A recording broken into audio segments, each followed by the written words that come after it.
Xaymaca Unity Truth TV is connecting Jamaicans with stories from Africa by Afrikans uncompromisingly. XU Truth TV's Afrikan Connection is about the sharing of the Afrikan narratives from Afrikans' perspectives under the banner of UBUNTU. I am because we are because I am. Today's presentation is on historical slave trade versus modern-day slave trade, a Stories from Africa presentation brought to you by Msingi Afrika TV.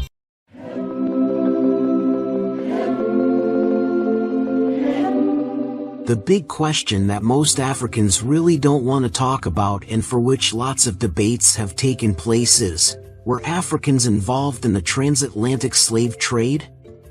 Were they involved in the sales of their brothers and sisters from Africa? Let's find out, together.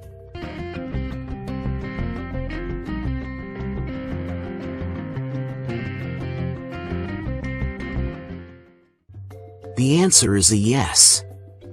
In fact, they were not just involved passively, some of them carried out the sale both as captors of slaves through inter-community raids, were involved as distributors of slaves, as middlemen between the slave traders and the Europeans, as slave dealers and even as filthy rich slave merchants who were also community chiefs. And we cannot run away from this truth.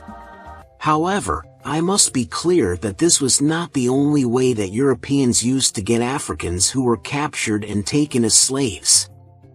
But the scope of this video will not cover all that.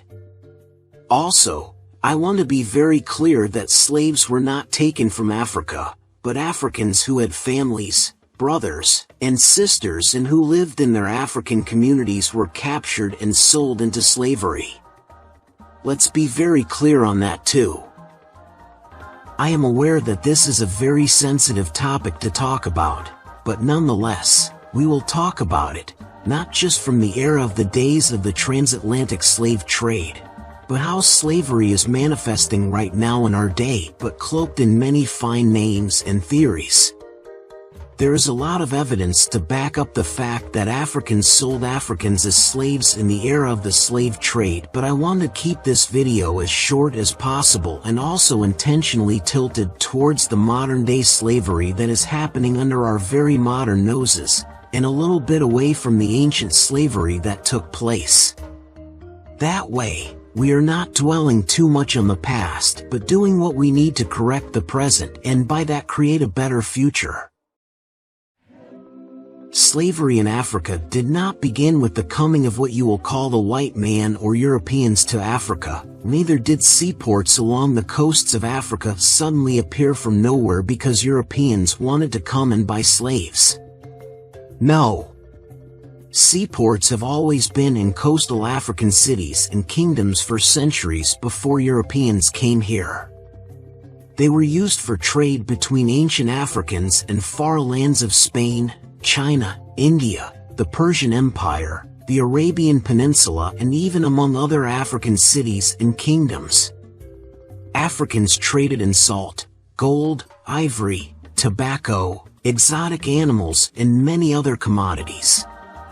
Same way, some form of slavery was in Africa long before the Europeans came here but was called domestic slavery.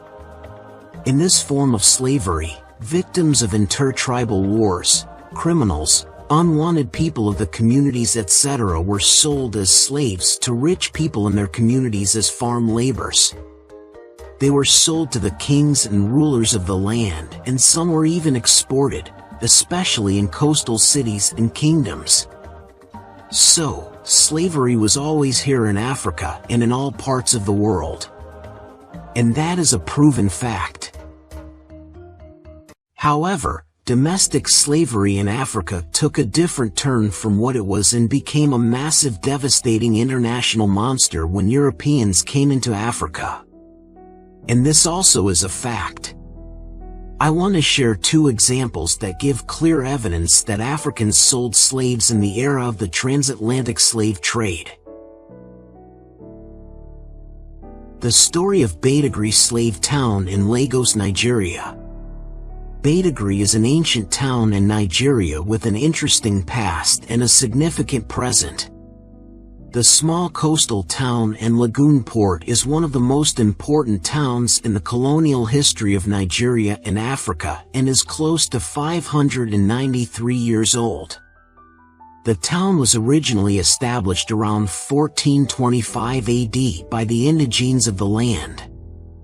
As the second largest commercial town in Lagos State, Badagry developed through the expansion of the settlements of the indigenous people along the coast of Barafew Island. Around 1736, a notable transaction that changed the town from a peaceful settlement into a slave port is said to be the innocent welcome of a Dutch trader who settled in a nearby town from the west of Nigeria. The Dutch settler mixed well with the people and was given a small piece of land to farm. He was locally known as Yovo Huntakanu but would later be identified as Hendrik Hertog. Hertog would later acquire the land and take ownership of it in a way that betrayed the people who initially thought that he was one of them.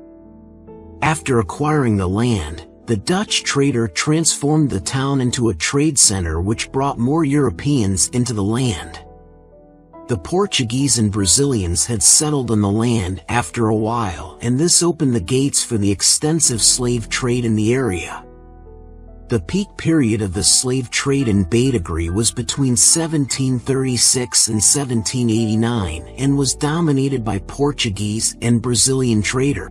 Africans were captured, sold into slavery and transported from West Africa through Badagry.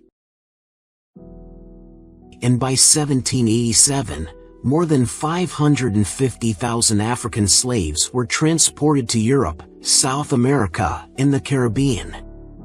After a while, trading slaves became a major income source for the Europeans in Badagry and the local chiefs. One of the African families that enjoyed the proceeds of the slave trade in Badagry was the Mobi family. Olusegun Mobi, a descendant of one of the slave traders, in his book titled History of the Mobi Family of Badagry and Their Involvement in the Slave Trade, stated this, and I quote, "Slaves were never captured in Badagry. As a matter of fact, then, slavery was a recognized institution all over the world. Slaves were employed by kings, chiefs, and wealthy people in their houses as domestic servants. A man's economic and social status were assessed by the number of slaves he possessed. This type of slavery was known as domestic slavery. Usually, many of these slaves were captives of war. But many of the slave owners, on learning that European slave merchants were besieging Badagry with goods such as iron bars, cotton, wool, linen, whiskey, gin, metal wares, and assorted wines in exchange for slaves, wasted no time to bring their domestic slaves to Badagry with the hope of exchanging them for the listed items. It was confessed that the prospects of transatlantic slave trade fueled into tribal wars in Yorubaland as the kings and slaves who had taken part of the European slave merchants' offer went all out to wage war on the other towns and villages with the sole aim of getting slaves to be exchanged for wine and guns. Today, Badagry is a major tourist center in Lagos, Nigeria. Here is another example, coincidentally also from Nigeria. In an article titled, "My Nigerian Great-Grandfather Sold Slaves," published on BBC News website, Nigerian journalist and novelist Adeobi Tricia Nwabani writes that one of her ancestors sold slaves, but argues that he should not be judged by today's standards or values. She wrote, and I quote, "My great-grandfather, Nwabani Agago Oriaku, was what I prefer to call a businessman, from the Igbo ethnic group of southeastern Nigeria. He dealt in a number of goods, including tobacco and palm produce. He also sold human beings. He had agents who captured slaves from different places and brought them to him, my father told me. Nwabani Agago's slaves were sold through the ports of Calabar and Bani in the south of what is today known as Nigeria.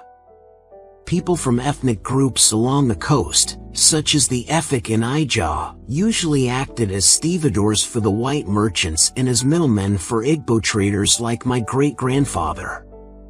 They loaded and offloaded ships and supplied the foreigners with food and other provisions. They negotiated prices for slaves from the hinterlands, then collected royalties from both the sellers and buyers. About 1.5 million Igbo slaves were shipped across the Atlantic Ocean between the 15th and 19th centuries.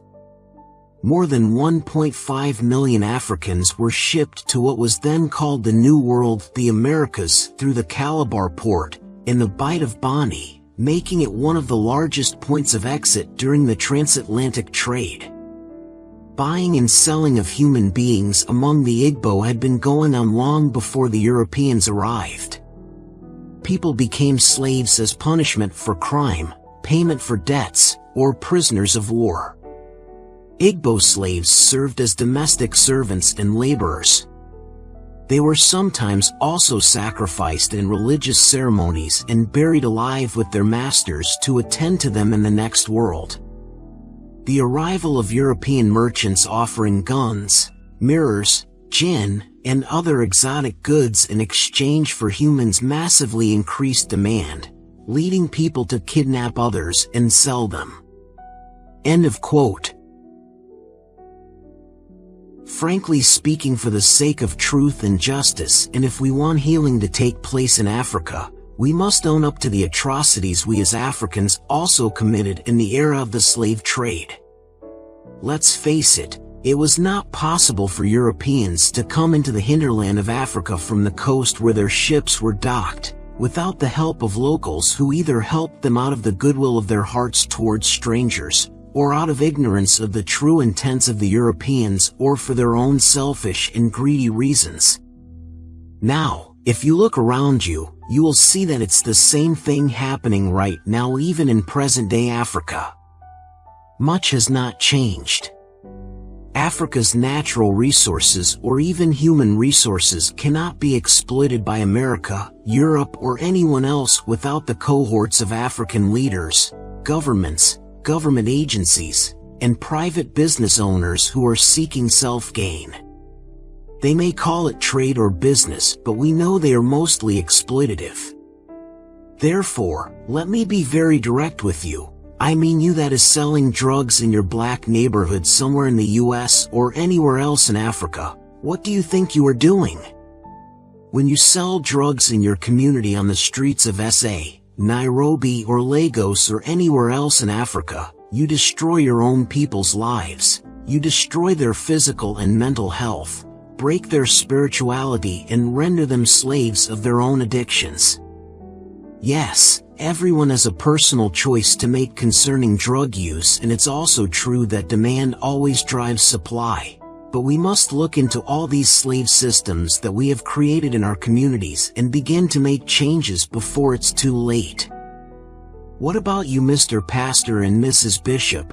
You tell your church members that Scripture no longer requires the males to be circumcised, and it's true that the Scriptures said so. But how come you don't tell them that tithe is also not compulsory in the New Testament, except if you're led by the Spirit to do it? Are both laws not from the Old Testament? And is that not slavery you are putting your people into?